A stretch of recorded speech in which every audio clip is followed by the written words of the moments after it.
Chapter 29. Quick Miracles. You're a wounded soldier in unbearable pain during World War II, so the medics give you a shot of morphine. When your pain returns, they give you another shot. Morphine erases pain, so as long as the medics don't run out of morphine, that's the end of your problem, right? Not quite. You're still wounded, remember? The morphine is merely masking your symptoms. What you really need is life-saving surgery and a time of rehabilitation. So what should I pull out of my bag right now, Mr. Soldier? My surgical tools? The solution to your problem? Or morphine, that tasty little drug that takes away the pain while you bleed and die? What's that you say? A pill that will make the pain go away and heal the wound like you were never wounded at all? Sorry, that pill doesn't exist. What's your second choice? Pain is your body's warning to your conscious mind. Hey, genius, we have a problem that requires your immediate attention. Business pain works the same way. Every business person in financial pain needs to understand the following.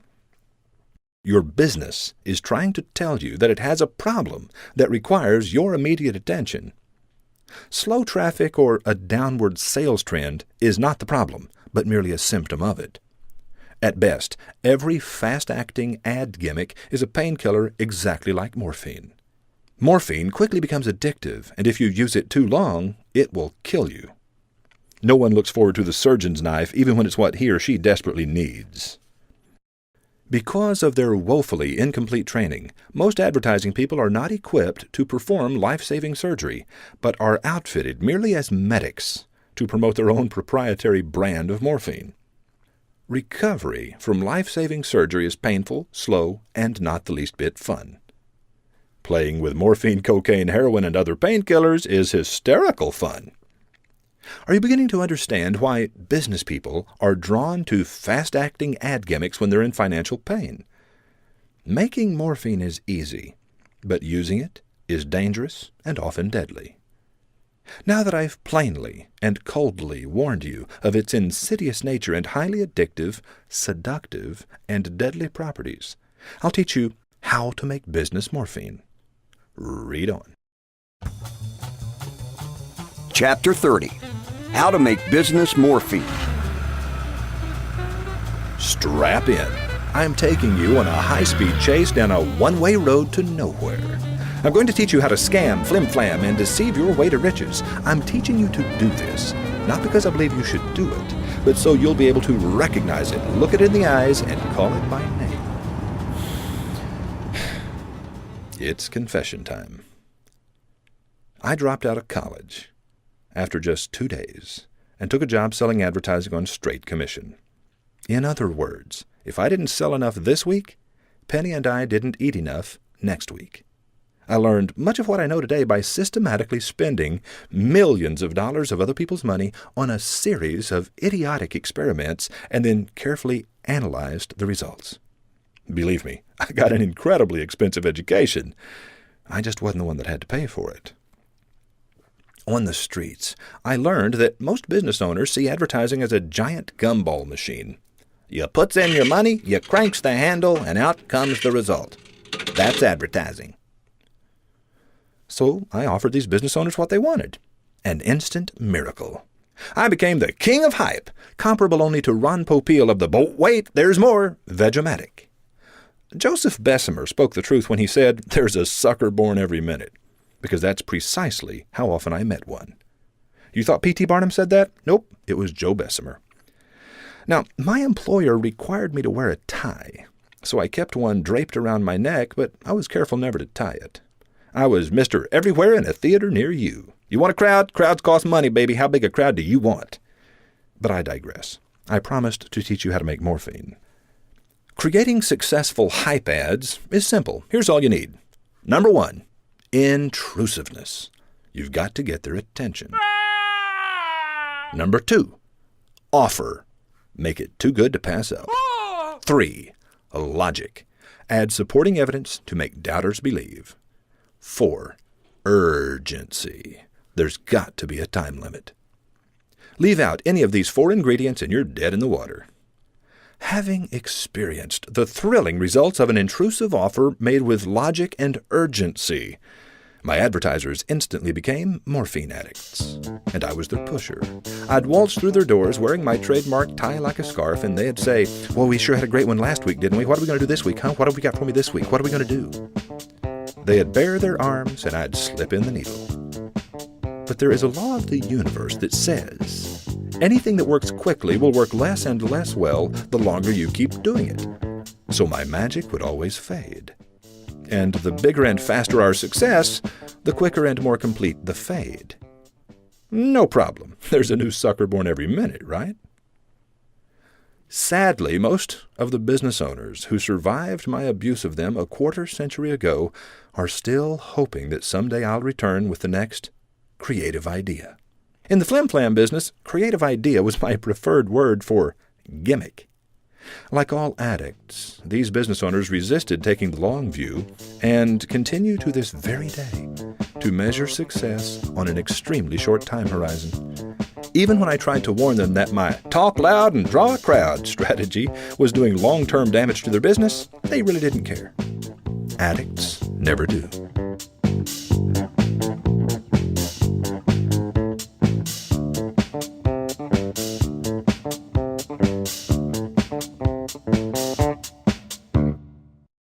Chapter 31. Mitigating Morphine's Danger. Have you shouted "sale" so often that customers now ask your salespeople, when does this go on sale? Do you find it more and more difficult to sell products that aren't on sale? Do you have a business morphine habit that you'd like to kick, but worry about the financial withdrawal pains?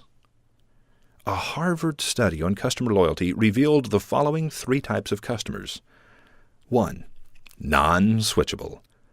There's nothing you can do or say that will get these customers to switch from their current provider in your category. 2. Switchable. You can win these customers, but only if you say the right things and keep on saying them long enough.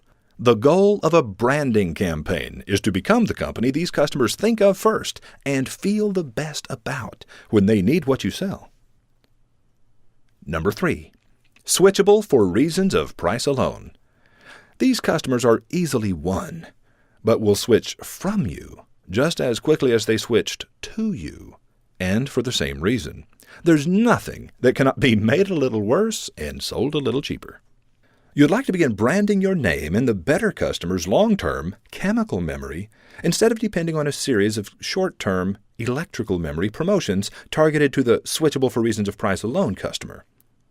But you're afraid to quit the short-term gimmicks because you're worried that you won't be able to survive the chickening out period between seed time and harvest, right?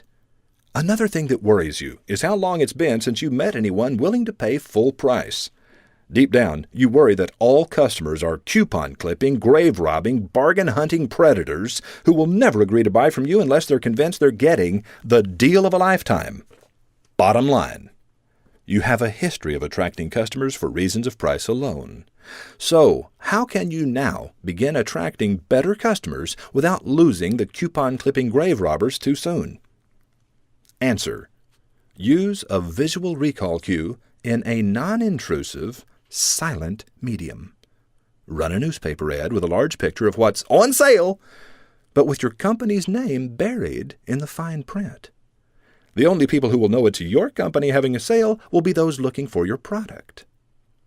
The newspaper's lack of intrusiveness, its principal weakness in long-term branding, now lets you advertise your hurry, once-in-a-lifetime sale anonymously. Humans don't see unless they're looking. The only people to notice the visual recall cue, the photo of your product, will be those looking to buy your product today.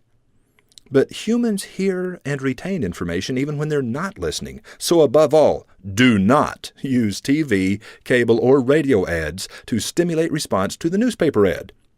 Unless, of course, you want to train everyone who is not currently in the market to wait for your next sale. During this newspaper-advertised sale, allow your broadcast ads to continue building long-term brand awareness in the minds of the not-yet-in-the-market majority. The downsides of this technique are as follows. First, you can't get away with it forever. Keep it up, and soon you'll be right back where you started. Secondly, Because you'll be maintaining two separate ad campaigns, your advertising costs will be way out of line throughout the 3 to 6 month period of transition. 3. It is not painless and easy. It's painful and hard, because sometimes the newspaper ads don't pull. But if you're truly committed to taking your company in a new direction, you will survive this difficult transition period and emerge from it more profitable, with more consistent customer traffic patterns and more stability throughout your customer base. Good luck, and remember, one day at a time. Chapter 32. How's your gravity well? Sales trainers who focus on closing the sale assume that the relationship between seller and buyer is adversarial rather than one of mutual good. As a result, the selling style they teach is often offensive and demeaning, a canned series of loaded trick 'em and stick 'em questions designed to hustle the buyer into whatever the salesperson wants to sell.